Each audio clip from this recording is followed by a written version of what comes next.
Dans cette vidéo, nous allons parler stratégie météo, un domaine à ne surtout pas négliger pour espérer gagner en course au large.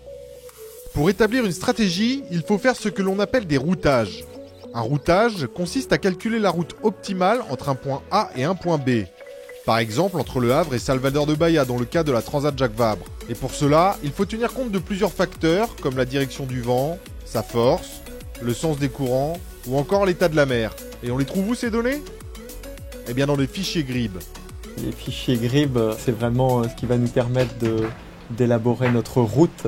Donc c'est vraiment le premier travail, savoir quelle heure on va avoir ces fichiers disponibles sur le web. Donc c'est ce que je suis en train de faire là, vous voyez. Donc là, il y a un fichier qui est en train d'être chargé. Clac, il apparaît sur la carte, ces petites fléchettes, ça s'appelle des barbules. Et ça va nous indiquer un peu les prévisions du vent. Les fichiers GRIB sont donc indispensables pour établir un routage. Les autres données importantes sont ce que l'on appelle les polaires de vitesse. Ces polaires de vitesse, elles tiennent compte du potentiel du bateau en fonction de deux grandes données, la force du vent et l'angle du vent. Dans cette espèce de tableau, on va à chaque point associer un potentiel de vitesse du bateau. Donc par exemple à 90 degrés du vent avec 10 nœuds, je sais que mon bateau doit aller à 11 nœuds. L'ordinateur va calculer, va coupler le fichier de vent et le potentiel du bateau, la performance du bateau, et sur un temps de plusieurs journées, va nous donner la route idéale. Je viens de prendre un fichier, il me dit, tu vas commencer là, tu vas tirer un bord dans le golfe de Gascogne pour aller chercher un front, et là tu descends. Regardez les barbules de vent là. Voilà, tu descends, tu vas passer sous un anticyclone ici. Vous voyez l'anticyclone ici.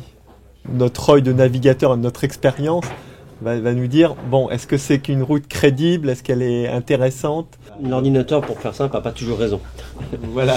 Il y a encore le feeling du marin, il reste encore des données que l'ordinateur n'a pas forcément, comme le pourcentage d'utilisation du bateau qui va se dégrader ou s'améliorer en fonction de l'état de la mer, en fonction de la forme des marins, même si parfois on peut avoir l'impression que tout le monde prend la même route. Parce qu'effectivement, tout le monde a le même logiciel, tout le monde a même la même sorte d'information. Ce qui fait la différence, ce sont les hommes dans l'utilisation de la machine, de l'ordinateur. Et en cas de désaccord, vous pensez qu'il la joue à pierre-feuille-ciseaux ? Pas vraiment. On a des outils de probabilité, on peut faire des statistiques à ce moment-là si on n'est pas d'accord. On va pouvoir déterminer si telle ou telle option a plus de chances de réussir. Après, en dernier recours, je pense que voilà, c'est Jean-Pierre qui prendra la décision.